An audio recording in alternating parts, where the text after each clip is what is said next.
The smell hit Private First Class Daniel Reeves before his eyes could adjust to the darkness. Charred plaster, wet stone, and something sweeter underneath that made his stomach turn. Berlin, May 1945, and every collapsed building held the same story, written in ash and silence. Why does this matter? Because what Daniel found in that cellar would bind two lives together across decades and tear them apart with a single truth. He'd been separated from his unit during a supply run when the wall gave way. Now he stood in what used to be someone's home, boots crunching over shattered porcelain and scorched wood. Spring rain dripped through the broken ceiling, turning dust to mud. That's when he heard it. Not crying, something smaller. A hiccup, a breath held too long. Daniel moved a beam aside with his rifle sling. Behind a toppled wardrobe, pressed into the corner like she'd tried to become part of the stone itself, sat a girl. Maybe 4 years old. Blonde braids caked with plaster dust. Her dress, once blue, was torn at the shoulder, and her bare feet were cut and filthy. But it was her eyes that stopped him. Gray as November. Watching him with the stillness of someone who'd already used up all their screaming. Two bodies lay 3 feet from where she crouched. A woman in a house dress, face turned toward the wall. A man in civilian clothes, his hand still reaching toward the child he couldn't save. The blast had been precise, American ordnance. Daniel recognized the fragmentation pattern. He'd given that fire mission himself 6 hours earlier. The girl didn't move when he knelt, didn't flinch when he checked her pulse, cold fingers against her wrist. She just stared at him with those depthless eyes, and Daniel understood something fundamental shift inside his chest. Orders said, leave civilians for the occupation authority. Protocol said, document and move on. But looking at this child, this specific child, sitting beside the people his coordinates had killed, Daniel Reeves made a choice that would rewrite both their futures. Come here, sweetheart, he whispered in English she couldn't understand. I've got you. He wrapped her in his jacket and carried her out into the smoke-thick afternoon. By the time he reached the temporary command post, he'd rehearsed his story 3 times. She was his niece, his sister's kid from Munich, orphaned in the fighting. Family connection made her his responsibility. The lie came out smooth as gospel.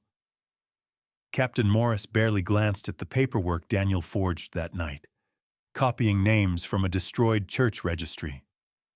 The girl, he called her Anna, because she wouldn't speak her real name, became his shadow. She slept in his footlocker, ate from his rations. The other men in his unit accepted it with the weary pragmatism of soldiers who'd seen worse things than rules being bent for a traumatized child. But here's what Daniel didn't know. Anna understood more English than she let on. And in the fever dreams that visited her each night, she remembered the whistle of incoming shells, her mother pulling her into the cellar, her father's body covering hers as the world became fire and falling stone. And later, much later, she would remember something else. The American radio call crackling through the ruins, a voice giving coordinates in careful, measured English, the same voice that now sang her lullabies in the dark. Before we go further, drop a comment and tell us where you're watching from and what time it is in your world right now. And if this story has already grabbed you, hit that like button and subscribe, because what happens next will test everything you think you know about justice and forgiveness. What Daniel didn't realize as he smuggled Anna onto the transport ship bound for New York was that war's longest shadows are cast by the kindnesses that follow its cruelties. He thought he was saving her, He thought love could be redemption enough. He was wrong on both counts. Ellis Island rose from the harbor fog like a promise carved in red brick and limestone. The smell of salt water mixed with coal smoke and unwashed bodies pressed too close together. Daniel held Anna's hand tight as they descended the gangway. Her small fingers locked around his thumb with the grip of someone who'd learned that letting go meant disappearing. How do you build a life on top of a lie? One careful day at a time. The immigration officer barely glanced at Daniel's discharge papers and the hastily assembled documents declaring Anna Reeves, orphaned niece, dependent of a decorated veteran. America in 1945 had bigger problems than one more war orphan joining the flood of displaced children, washing up on its shores. The stamp came down. "Welcome home, soldier. Welcome to America, little girl." They took a bus to Pennsylvania, to the small mill town where Daniel had grown up. His mother met them at the station, a sturdy woman in a floral dress who took one look at Anna's hollow eyes and pulled the child against her apron without asking questions. Some truths, Daniel's mother understood, were better left unexamined. The town needed workers for the factories converting from wartime to peacetime production. Daniel needed purpose. Anna needed safety. They built a routine. Daniel worked the early shift at the steel mill. His mother taught Anna English with flashcards and patience, pointing at objects and repeating words until the girl's silence finally cracked. Apple, window, home. That last word came out fractured, and Anna's eyes would go distant for a moment before she pulled herself back to Pennsylvania, to this kitchen that smelled of coffee and bread instead of cordite and death. But here's what gnawed at Daniel in the small hours. Anna was too smart, too observant. She learned English faster than any child should, and he realized she'd been listening all along, understanding, filing away every word. At night, when nightmares pulled her from sleep, she would whisper in German. Daniel didn't speak the language, but he recognized the cadence. Mama, Papa, and sometimes a phrase that made his blood cold even without translation. Die Stimme am Radio, the voice on the radio. By the time Anna turned 7, she'd become thoroughly American on the surface. She wore saddle shoes and braids tied with ribbon. She played hopscotch with neighborhood girls and learned to love baseball on crackling radio broadcasts. But Daniel caught her sometimes, staring at nothing, and he knew she was somewhere else. Somewhere he'd put her with his artillery coordinates and his desperate attempt at redemption.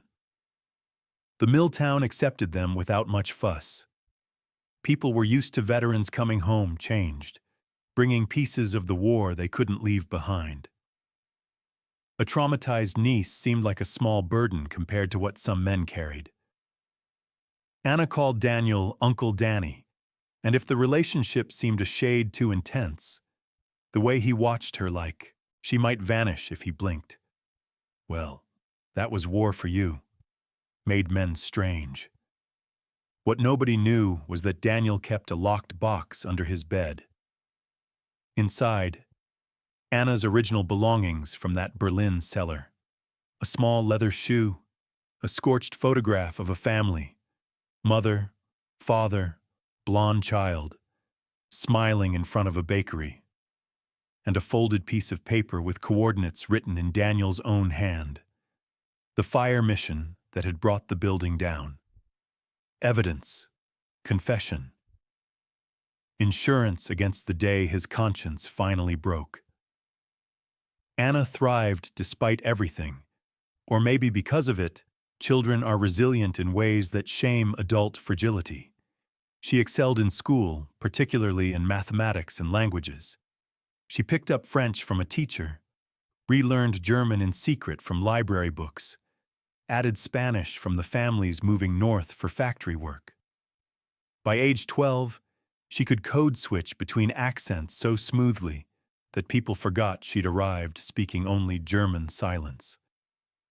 Daniel watched her grow with a mixture of pride and dread. Every milestone, first day of school, first communion, first school play, felt like stolen time. Borrowed happiness built on buried bones. He wanted to tell her the truth 1,000 times. Wanted to explain that love could grow from guilt, that choosing to save one life didn't erase ending others. But the words never came. The lie was too big now, too load-bearing. Pull it out, and everything collapsed. Anna never asked about her parents, not directly, but sometimes she'd test him with questions that felt like traps. Uncle Danny, do you think people can be good and bad at the same time? Or, what did you do in the war? Really do, I mean. He'd deflect, change the subject, offer ice cream or a trip to the movies, and Anna would let him, filing away his evasions like evidence in a case she wasn't ready to prosecute yet. The years accumulated. 1950, 1953, 1956. Anna graduated high school with honors. Daniel had grayed at the temples. His mother passed quietly, leaving them a small house and enough money to send Anna to college. She chose linguistics and international relations at a state university, and Daniel didn't ask why she was so drawn to studying war, translation, and the mechanisms of military communication. He was afraid he already knew.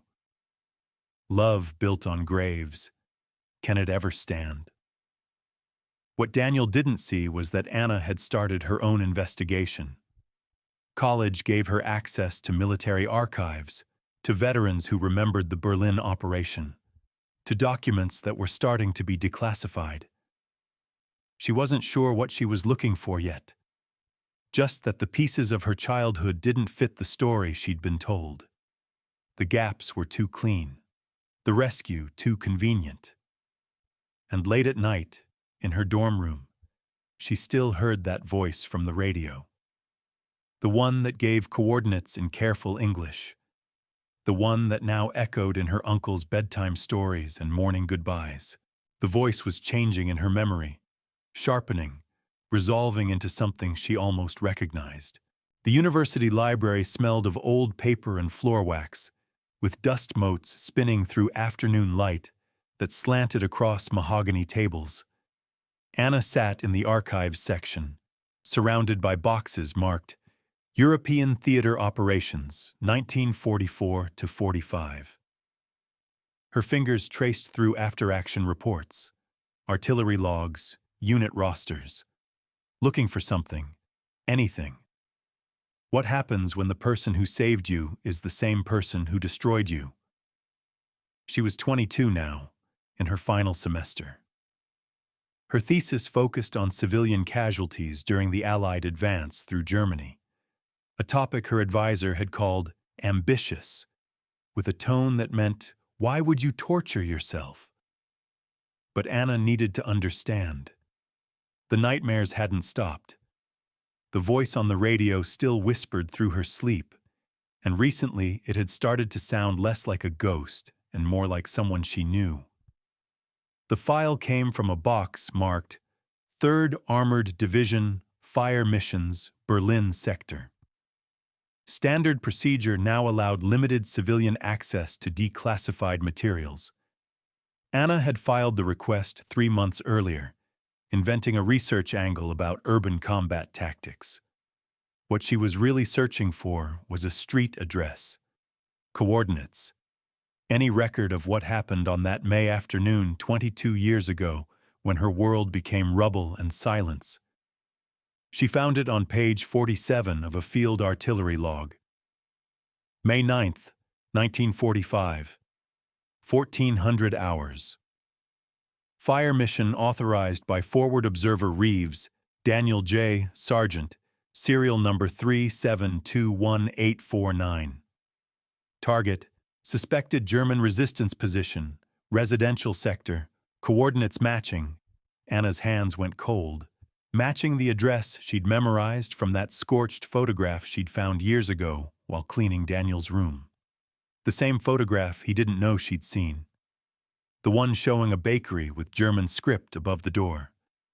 Family Weber, Bäckerei, site 1923. The Weber family bakery, established 1923. Her family's bakery. Her real family. Anna sat perfectly still as the library blurred around her. The report continued in Daniel's precise handwriting. Mission successful. Structure destroyed. No enemy movement observed post-strike. Civilian casualties unknown, but presumed. Presumed. That single word carried the weight of bodies he hadn't bothered to count. She cross-referenced the serial number with personnel records. Daniel Joseph Reeves.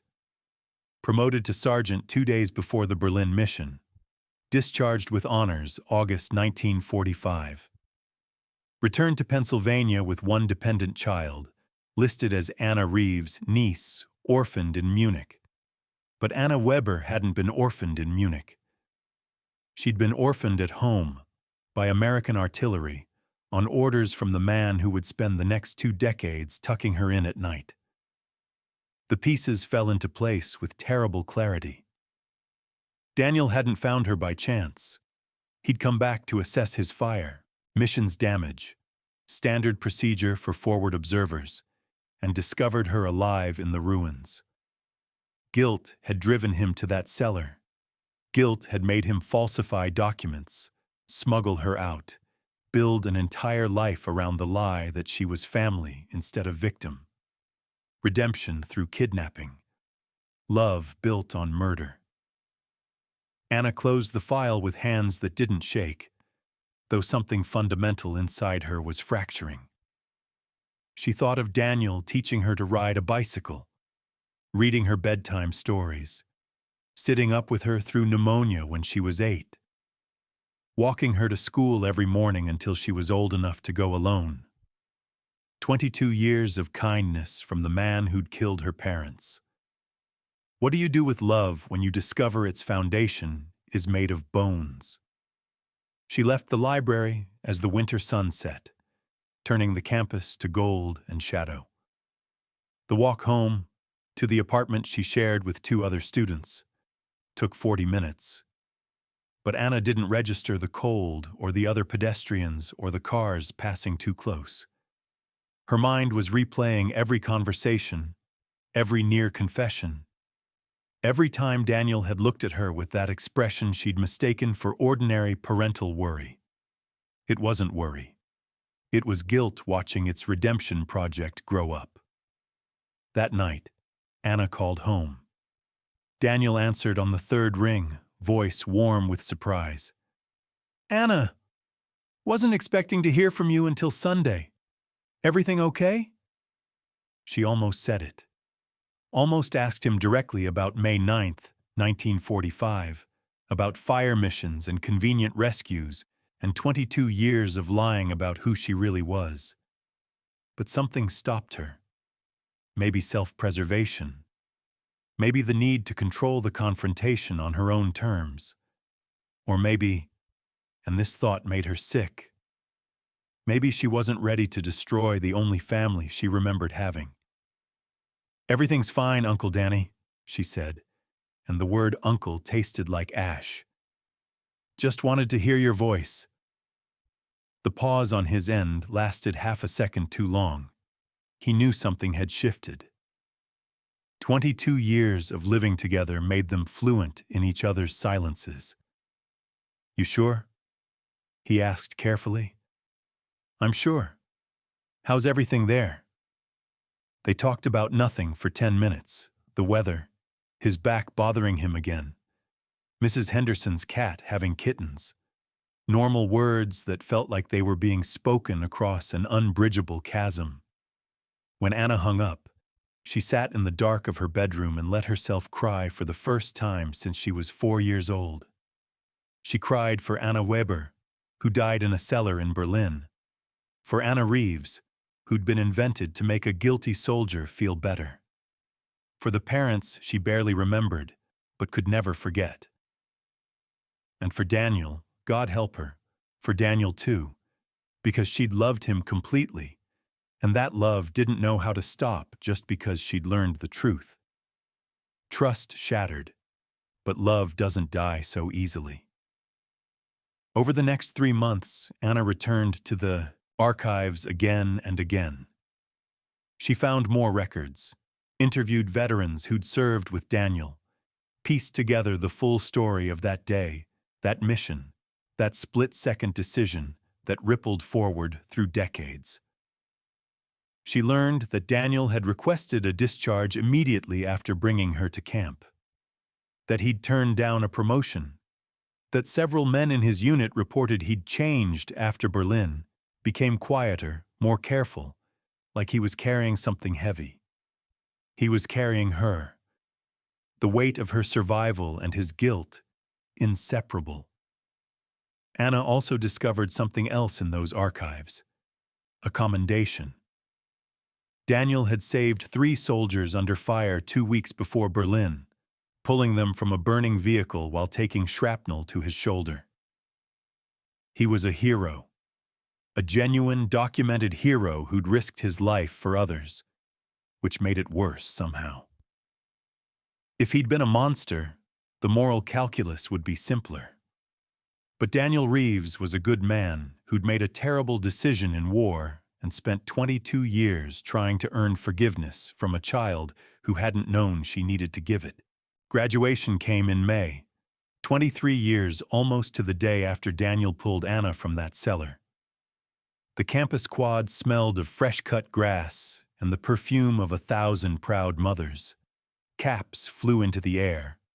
Flashbulbs popped. Anna stood in her black gown with her linguistics degree, scanning the crowd for the one face she both needed and dreaded to see. How long can you live with a truth that demands to be spoken? Daniel found her first.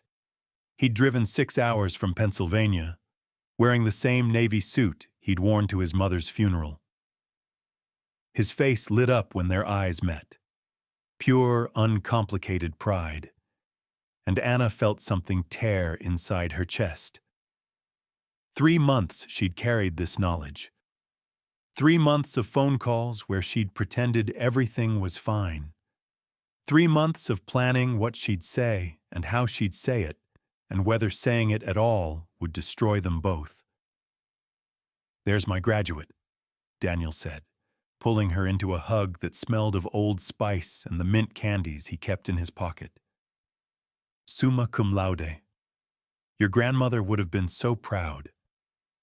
Not my grandmother, Anna thought.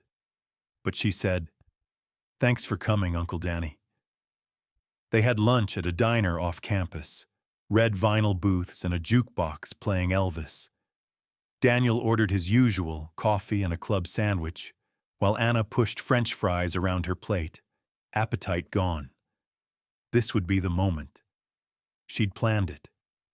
After graduation, in public, where emotion had to be controlled, she'd tell him what she knew, watch his face, and finally demand the truth on her terms.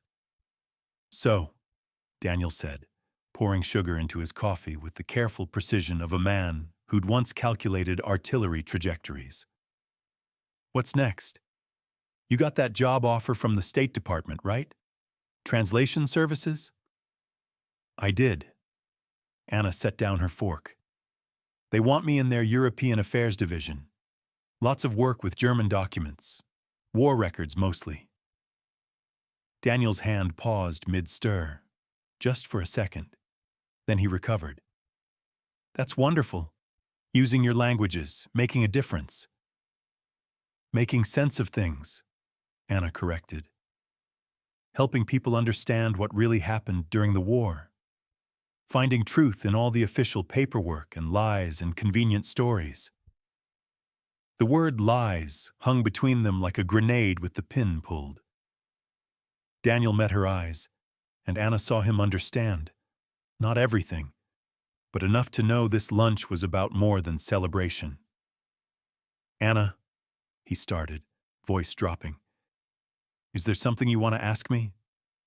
"Yes. Everything. Why did you do it? How do you live with yourself? Did you ever plan to tell me? Do you think 22 years of kindness balances 2 deaths? Can love erase murder? Should I hate you or thank you or both?" But what came out was, "Do you have any regrets about the war?" Daniel was quiet for a long moment, watching the coffee swirl in his cup. Outside, students walked by in their graduation robes, heading to parties and futures that didn't carry the weight these two people held between them. "Every day," he finally said, "every single day I think about the things I did, the orders I gave, the people who—" He stopped, looked up at her with eyes that suddenly seemed much older. "The people who didn't come home because of decisions I made." Anna's throat tightened. This was it, the opening, the confession trying to be born. All she had to do was push, just a little, and the truth would spill out. Instead, she heard herself say, "I'm sure you did your best. War is complicated." Why did she protect him? Even now, knowing everything, why couldn't she detonate the truth? Because she wasn't ready. Because the diner was full of families celebrating intact lives. Because once she said the words, there would be no taking them back. Daniel would go from father to murderer in a single conversation. And Anna would be alone in a way she hadn't been since she was 4 years old. Cowardice or survival instinct. Sometimes they look the same. They finished lunch making small talk about her apartment search in Washington, his plans to finally fix the porch roof, whether she'd come home for Thanksgiving. Normal words that felt like performances.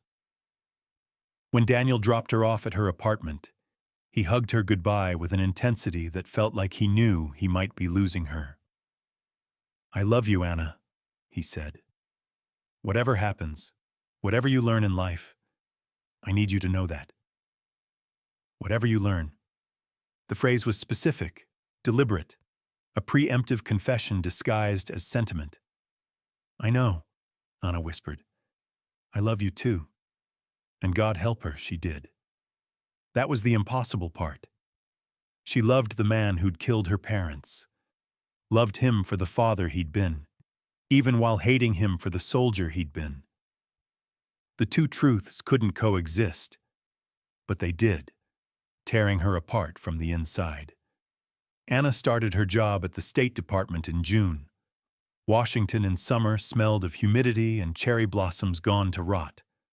Her work involved translating intercepted communications, analyzing European political documents, and occasionally consulting on cases involving displaced persons from the war. Ironic, really. She'd become exactly what Daniel had tried to save her from, a person defined by war's aftermath, unable to escape its gravity. She threw herself into work.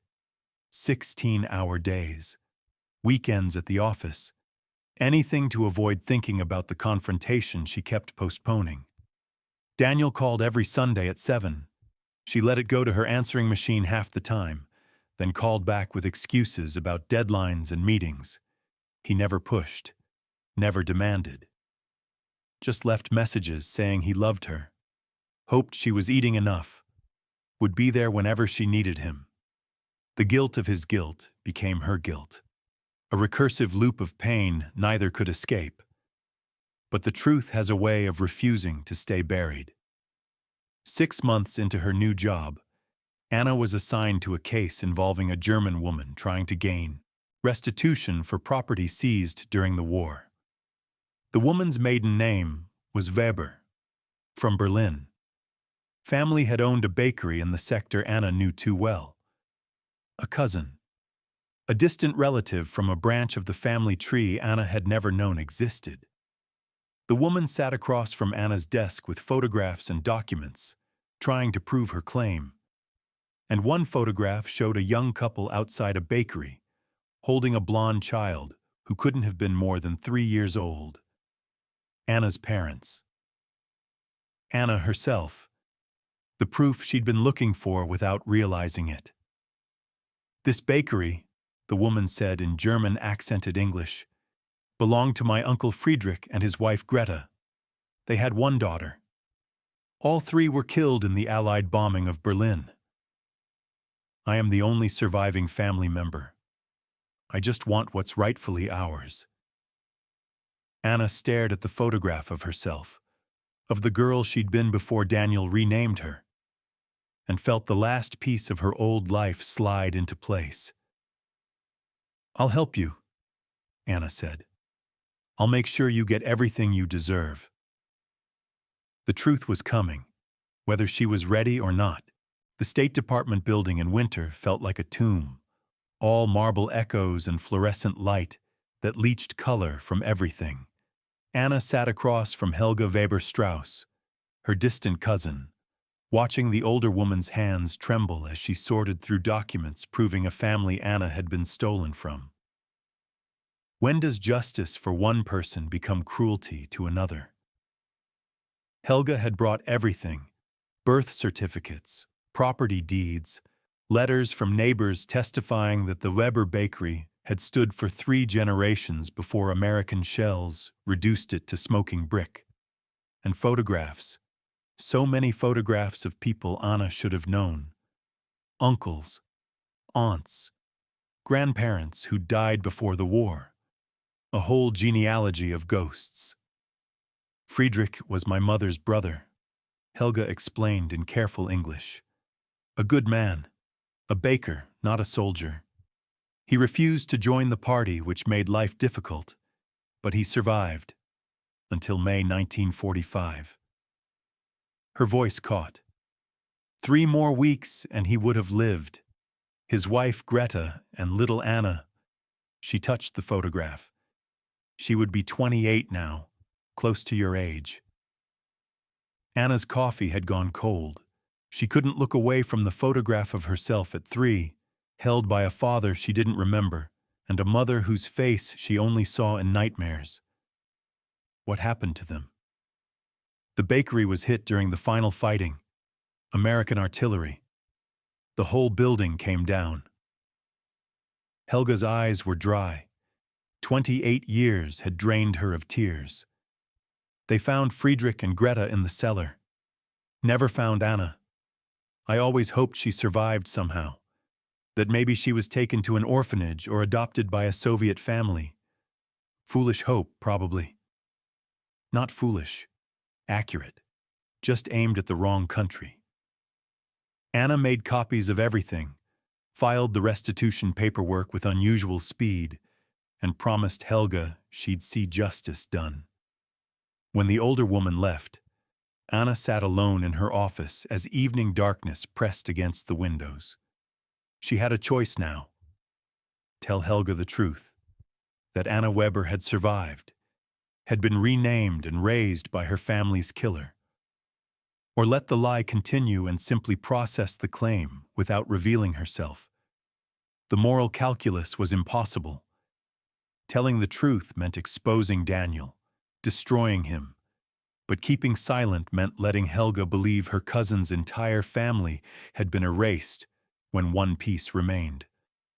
What right did Anna have to deny this woman her last living relative? That night, Anna called Daniel. Not Sunday, not their scheduled time. Just needed to hear his voice and see if it still sounded like safety or if everything had changed. Anna? He answered on the first ring. What's wrong? Why do you assume something's wrong? Because you never call on Thursdays. A pause. And because you've been different since graduation. Distant. Like you're preparing for something. She almost told him then.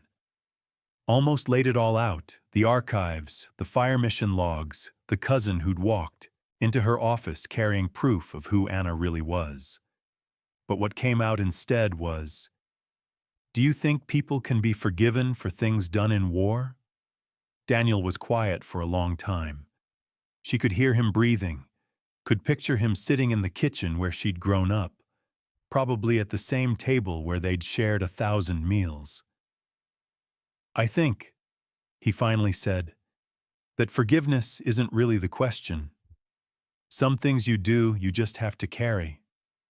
Whether anyone forgives you or not doesn't change the weight.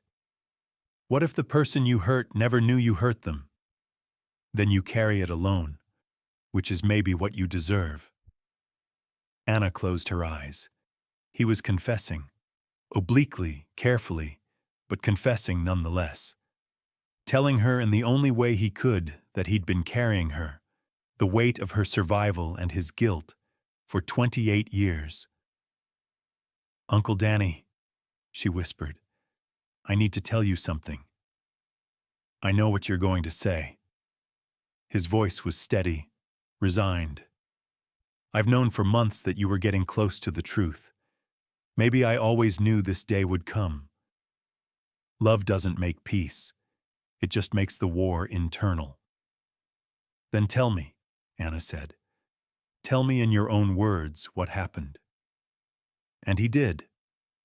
Sitting in Pennsylvania while she sat in Washington, Daniel Reeves finally spoke the truth he'd carried for nearly 3 decades.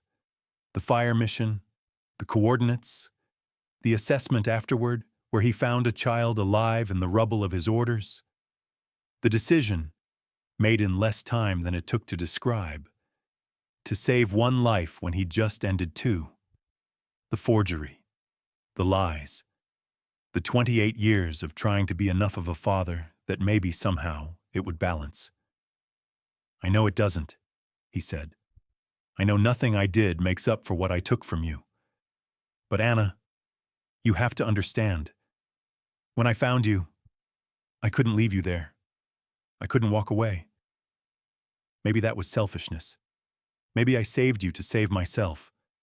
But I did save you, and I loved you. And those are the only 2 true things in this whole mess." Anna was crying now, silently, tears tracking down her face in her dark office. "Did you ever plan to tell me?" "Every day.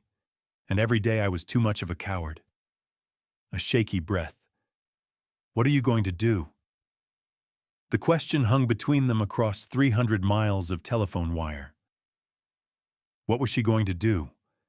Turn him in for war crimes that had no statute of limitations?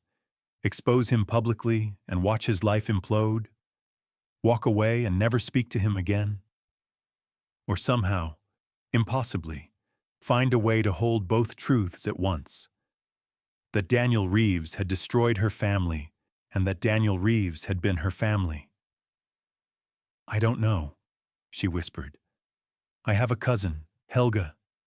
She came to my office today with a restitution claim for the bakery. She thinks everyone died. She's been alone for 28 years thinking she lost everyone." Daniel made a sound that might have been a sob. "You should tell her. She deserves to know you survived.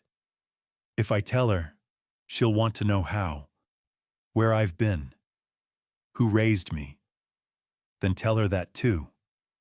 Whatever happens to me, Anna, whatever you need to do, I'll accept it. I've been waiting for the bill to come due since 1945. But here was the cruelty. Anna didn't want revenge. She wanted her father. Both of them.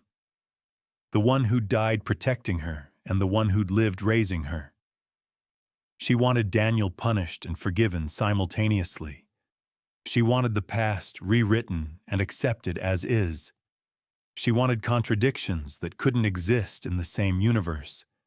She wanted the impossible. Spring came to Washington with the smell of rain on hot pavement and cherry blossoms turning the tidal basin pink. Anna had arranged the meeting for a Tuesday afternoon at a cafe near DuPont Circle. Neutral ground, public enough to prevent complete collapse but private enough for truth-telling. She'd spent 3 weeks preparing what to say and how to say it. Can you introduce someone to a ghost when you are the ghost? Helga arrived first, wearing a navy coat despite the warmth, clutching her handbag like armor. Anna watched through the cafe window as the older woman ordered tea and sat facing the door, back straight with the posture of someone who'd survived war by refusing to show weakness. She looked like Greta. Anna could see it now, the family resemblance in the set of her jaw and the shape of her hands. Anna's own hands shook as she pushed open the door. The cafe smelled of espresso and pastry, normal things, while she was about to detonate a truth that would rewrite 2 lives and possibly destroy a 3rd. "Helga," she said, sliding into the seat across from her cousin. "Thank you for meeting me." "Of course. You said you had news about the restitution?"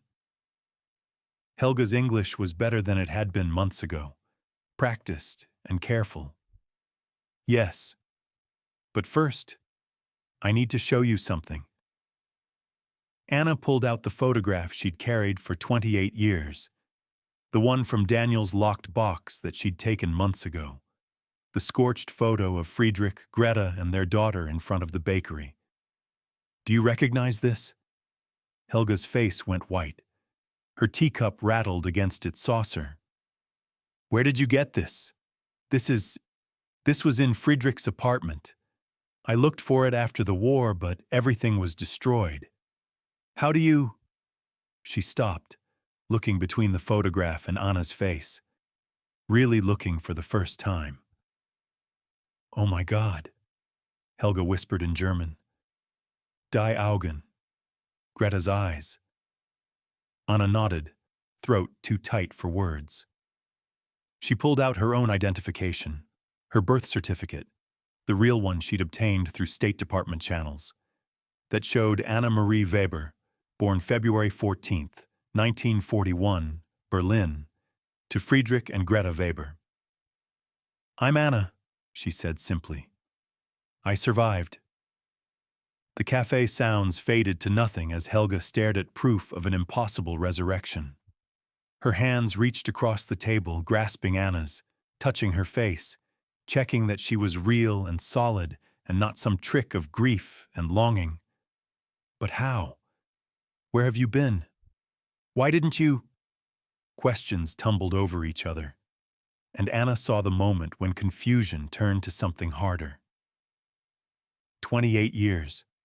You've been alive for 28 years, and we all thought— "I didn't know," Anna said. "I didn't know who I was. I didn't remember." She told the story then. All of it. The cellar.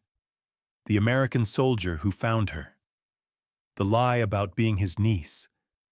Growing up in Pennsylvania as Anna Reeves, never knowing she'd been Anna Weber first. The gradual return of memories. The discovery in the archives. The terrible recognition that the man who'd raised her was the man who'd killed her parents. Helga listened with an expression Anna couldn't read. Horror? Relief? Rage? All 3 at once, probably. When Anna finished, silence stretched between them like a chasm. "This soldier," Helga finally said, voice carefully controlled. "Daniel Reeves. He gave the order that killed Friedrich and Greta?" "Yes. And then he took you, claimed you, raised you as his own." "Yes. That's not rescue," Helga said flatly. "That's kidnapping. That's a war crime." Anna had known this was coming, but hearing it spoken aloud made it real in a way her private thoughts hadn't. "He saved my life. He destroyed your life first." Helga's hands were fists now. "You could have been with family. With me. I would have taken you. Instead, you were raised by your parents' killer, lies fed to you every day, your identity stolen." "He didn't know about you," Anna interrupted. "He thought everyone was dead."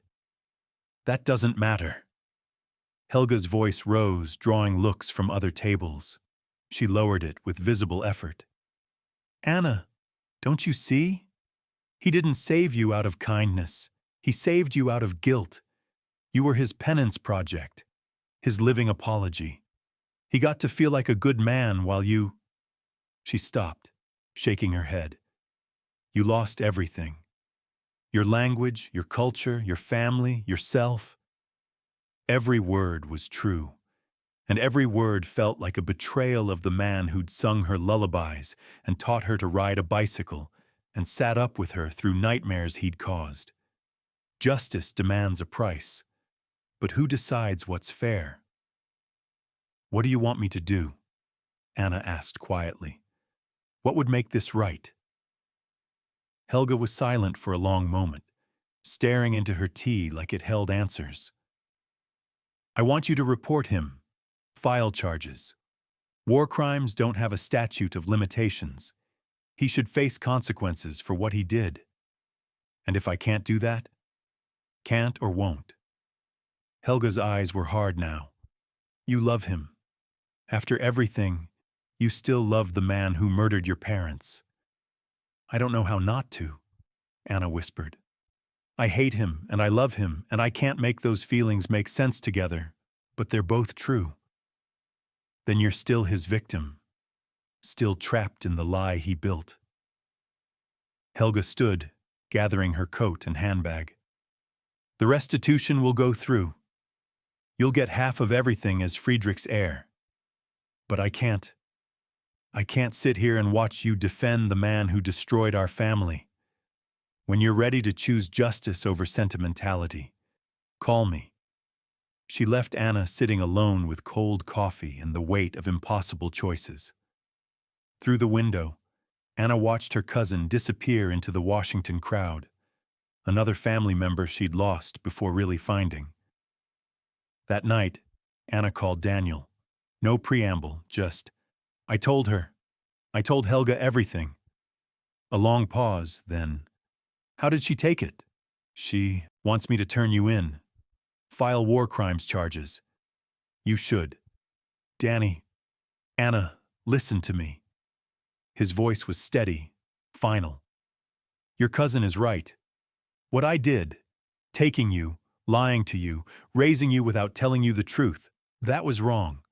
Love doesn't excuse it. Good intentions don't excuse it. If facing consequences means you get to have a relationship with your real family, then that's what should happen. You are my real family, Anna said, and realized it was true even as it shouldn't be. No, Daniel said gently. I'm the man who tried to replace your real family after I killed them. There's a difference. The line went quiet except for breathing. His, hers, two people connected by love and murder in equal measure. I'm coming home, Anna decided. This weekend. We need to talk in person, about everything, about what happens next. Okay, Daniel said. I'll be here. I've always been here. Forgiveness isn't the end. It's just the beginning of the hardest part. The Pennsylvania house looked smaller than Anna remembered. Or maybe she'd just grown into someone who no longer fit inside its walls. The porch Daniel had never fixed still sagged on the third step. The maple tree they'd planted when she was 7 now towered over the roof. Spring evenings smelled of cut grass and the lilacs his mother had loved. How do you walk into the place that made you when it was built on erasing who you were? Daniel was waiting on that sagging porch, looking older than his 58 years. Gray had overtaken brown in his hair. His shoulders had the permanent stoop of a man who'd carried weight too long. But his eyes, when they met hers, held the same steady kindness that had sung her to sleep 1,000 nights. Hi, sweetheart, he said, and Anna heard everything he wasn't saying. I'm sorry. I love you. I'm ready for whatever comes next. They sat at the kitchen table where they'd shared 28 years of meals. Coffee for him, tea for her. The rituals they'd built without realizing they were building a life. The locked box sat between them. Daniel had brought it up from under his bed, the evidence he'd kept all these years like a man waiting for trial. I need you to understand something, Anna said. Before we do this, Before I decide anything, I need to know why. Really why. Daniel opened the box with careful hands. Inside, her original shoe, scorched and tiny. The photograph, his handwritten fire mission log, and something Anna hadn't known about. Letters. Dozens of them, addressed to her but never sent. Years of confessions written to a child who didn't know she needed to hear them. I wrote you one every year on the anniversary, Daniel said. May 9th. Thought maybe someday I'd be brave enough to give them to you. Never was. Anna picked up the first letter, dated May 9th, 1946. Daniel's handwriting, younger and shakier than it would become. Dear Anna, you turned 5 today. We had chocolate cake. You laughed when I let you lick the spoon. I don't know if you'll ever read this, but I need to write it anyway. I need you to know that I see your parents in you, your father's careful way of doing things, your mother's kindness. I killed them, and I'm raising you. And I don't know if that makes me a monster or just a coward who couldn't walk away from his mistakes. I love you. I know I don't have the right, but I do. Danny, 28 letters. One for each year, each one a confession, an apology, a declaration of love that shouldn't exist, but did. Anna read them all while her tea went cold, and Daniel sat silent, watching her absorb the documented history of his guilt. The last letter, written 3 months ago, was different. Dear Anna, you're 28 now. The same age I was when I found you. I think you figured it out, or you're close. I see it in how you talk to me, the questions you almost ask, the distance growing between us. I'm ready. Whatever you need to do, I'm ready. Just know that loving you has been the only purely good thing I've done in my life. Even if it started wrong, even if I had no right, it's been true. If you're reading this, I'm probably about to lose you. That's fair. That's justice. But thank you for letting me be your father, even if I never should have been. I love you, Danny. Truth laid bare. Now what? Anna set down the last letter with hands that trembled. You could have told me at any time, any day in 28 years, and destroyed the only stability you had? Anna, you were a traumatized 4-year-old when I found you. By the time you were old enough to understand, the lie was too big. Telling you meant losing you, and I was too selfish to let that happen. Helga says what you did was kidnapping, a war crime. She's right. She wants me to report you, file charges, make you face consequences. She's right about that too. Anna stood, pacing the kitchen that held more memories than any photograph could capture. First day of school pictures on the refrigerator, her height marked in pencil on the doorframe, the chip in the counter where she'd dropped a plate at age 9, evidence of a life that had been real even if its foundation was a lie. I can't do it, she said finally. I can't destroy you to satisfy justice when... Her voice broke. When you're the only parent I remember. When every good memory I have involves you. When I look at you and I see the man who taught me to be kind and careful and strong. Anna. But I can't forgive you either, she continued. I can't pretend that what you did was okay, or that love makes up for murder. My parents died because of you. I lost my language, my culture, my family. Helga's right about all of it. You stole my life even while you were saving it. Daniel nodded, accepting both her rage and her mercy. What do you need from me? I need you to tell Helga yourself. Face her. Apologize. Give her the chance to decide what happens to you instead of making me choose between the two of you. And if she presses charges, then you accept it. No lawyers. No fighting. You take responsibility for what you did. Okay, Daniel said simply. When? Tomorrow. I'll arrange it. That night, Anna slept in her childhood bedroom. The same quilt. The same desk where she'd done homework. The same window where she'd watched storms and dreamed of futures that didn't include this particular past. She didn't sleep so much as drift through memories, sorting them into new categories. Before I knew and after I knew. The same events, different meanings. Downstairs, Daniel sat at the kitchen table until dawn, writing one more letter he'd actually send. The meeting happened at a law office in Pittsburgh, neutral ground suggested by Helga's attorney. The room smelled of leather and old paper, with spring sunlight slanting through blinds onto a mahogany table that had probably witnessed 1,000 other reckonings.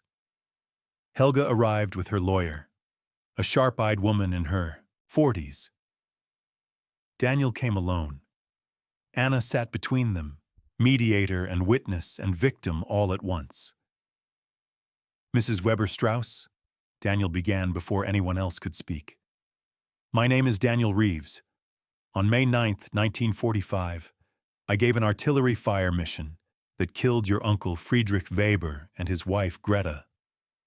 I found their daughter alive in the rubble and, instead of turning her over to proper authorities, I falsified documents and claimed her as my own. I lied to her for 28 years about who she was and where she came from. I deprived you of the last member of your family. I don't expect forgiveness. I'm here to accept whatever consequences you deem appropriate. Justice served cold, but with truth as witness. Helga stared at him with an expression Anna couldn't read. Hatred, grief, exhausted rage. You understand that what you did is a prosecutable war crime? Yes, ma'am. That I could have you arrested today? Yes, ma'am. That you destroyed multiple lives to ease your own conscience? Yes, ma'am. Helga was silent for a long moment. Then, look at me. Daniel met her eyes.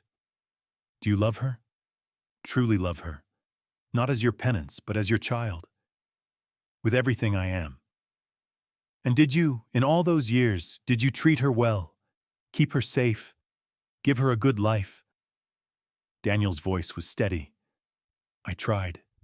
Every day I tried to be worthy of her, knowing I never could be. Helga turned to Anna. And you? What do you want? Anna had thought about this question for months, rehearsed answers, prepared speeches, but what came out was simple truth. I want my cousin. I want to know my family. I want Daniel to face consequences but not be destroyed. I want contradictions that can't exist together. I want the impossible. The impossible, Helga repeated. She looked at Daniel again, then at her lawyer, then back to Anna. I can't forgive him. I won't. Friedrich and Greta deserve better than that. But, she paused, but they also loved their daughter more than anything.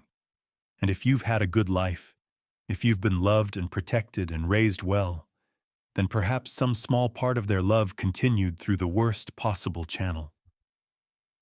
She stood, gathering her papers. I won't press charges, Mr. Reeves.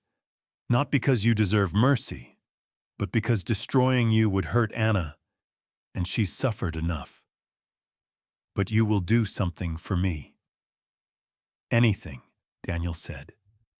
You will help me document everything, every detail of what happened to my family. You'll provide testimony for the historical record, and you'll donate half of everything you own to a fund for war orphans, children who didn't have someone to save them, even wrongly. Can you do that? Yes. Then we're done here. Anna, Helga's voice softened. I'm staying in Pittsburgh for the week. Will you have dinner with me? Help me understand who you became. Anna nodded, unable to speak past the knot in her throat. As they left the law office, Daniel caught Anna's arm. "Thank you. You." "Don't," she said. "Don't thank me for not destroying you. We're not fixed. We're not okay. We're just—" She searched for words. "We're just going to carry this together now, instead of you carrying it alone. That's not forgiveness. It's just survival." "I'll take it," Daniel said quietly. 10 years passed like water through cupped hands. Anna stood in the Berlin cemetery, where her parents had finally been laid to rest, watching snow fall on gravestones that bore both their names and the truth. Friedrich Weber, 1903 to 1945. Greta Weber, 1908 to 1945. Beloved parents of Anna. Can redemption be measured in decades, or does some debt never balance? The restitution money had rebuilt the bakery, not as it was, but as a memorial and community center. Helga ran it with quiet efficiency, teaching German children to bake bread the way Friedrich had, keeping the family craft alive through new hands. Anna visited twice a year, speaking German with her cousin, learning the stories of relatives she'd never known, slowly reclaiming pieces of Anna Weber while remaining Anna Reeves. Both. Always both. The contradiction she'd learned to carry. Daniel had kept his promise. He'd given testimony to war historians, donated half his modest savings to war orphan funds, and spent his remaining years working at a veterans support center, helping young soldiers process their own impossible choices. They talked every week, shorter calls now, but honest ones. No more lies. Just the complicated truth of two people bound by love and tragedy in equal measure. He'd died 3 months ago. Heart attack. Quick and relatively painless, the doctor said. Anna had been there, holding his hand in the hospital room that smelled of antiseptic and ending things. His last words, "I'm sorry, and I love you, and I'm sorry I can't separate those two things." "I know," she had whispered. "Me neither." She'd buried him in Pennsylvania, in the town that had raised them both. The funeral was small. Fellow veterans, neighbors, the children from the support center who called him Mr. Dan and didn't know about Berlin. Helga had come, standing stiff and silent at the back of the church. Not forgiveness, just presence. Witness to the complicated ending of a complicated man. Now Anna stood between two graves on different continents, claimed by two families, whole and fractured simultaneously. She was 38, the same age Greta would have been when she died. Old enough to understand that justice and mercy weren't opposites but uncomfortable neighbors, that good people could do terrible things, that love could grow in poisoned soil and still bloom true. The snow fell harder, coating Berlin in white like the world was trying to start over. Again. Always again. "I'm okay," Anna said aloud to all her dead. "I'm not healed, I'm not over it, but I'm okay."